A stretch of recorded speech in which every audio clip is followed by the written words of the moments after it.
तुम्हें एक शायरी सुनाऊं? हाँ। तू चंद्रमुखी मैं सूरजमुखी। तू मुझसे दुखी मैं तुझसे दुखी। तुम अपनी जुबान कटवा लो, तुम भी सुखी मैं भी सुखी। अगर खूबसूरत होना गुनाह है तो भैया हम लोग तो बेगुनाह है। सच में।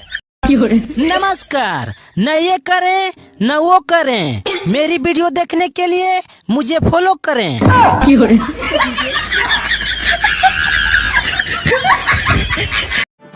कुछ लड़कियां इतनी पतली होती है कि रात को मच्छर भी सोचता है इससे खून लेकर जाऊं या इसको खून देकर जाऊं। कृपया ध्यान दे, मुझ पे नहीं अपने भविष्य पर। एक दिन जरूर आएगा दोस्तों, क्योंकि 2 दिन एक साथ कभी नहीं आ सकते। सुना है आप बहुत दिमाग वाले हो, तो बताओ छोटी एबीसीडी बड़ी एबीसीडी से कितने साल छोटी है? अब मैं बहुत एटीट्यूड है।